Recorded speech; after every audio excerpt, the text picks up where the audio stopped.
Gas prices have been high, so people keep asking why the government isn't stepping in. But governments don't really control the price. They control how the price increase shows up at your pump.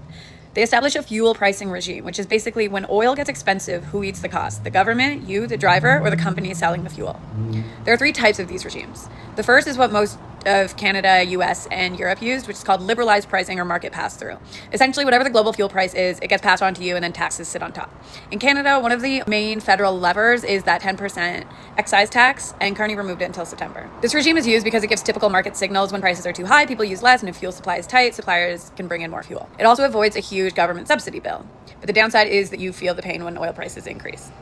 The second type is formula pricing. It still follows real market prices, but on a weekly or monthly schedule. It doesn't really save you from the higher global fuel price. It just makes the shock smoother and more predictable. Atlantic Canada, or East Coast Canada, uses this to help small rural gas stations stay in business because regulated margins protect them from sudden swings or price wars in small, low-volume markets.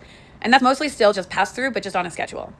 India also uses this formula pricing, but it's closer to the third type, which is a subsidy. The government can slow the price increase because it affects food, freight, inflation, and political stability. So people don't feel the full shock immediately, but the cost still exists. So it gets pushed onto the state fuel companies for a while. The third type is the subsidized pricing, where the government keeps fuel below the real market cost and covers the gap. They pay for it. That money has to come from somewhere, though. Oil revenue, taxes, borrowing, lower spending elsewhere, or losses at a state oil company.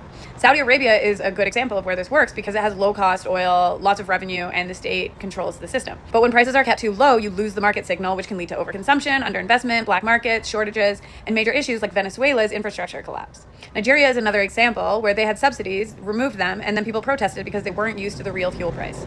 So the question is, Canada has so much oil, why don't we have a state-owned oil company? And that's for another video, but basically Canada and the US built private oil systems.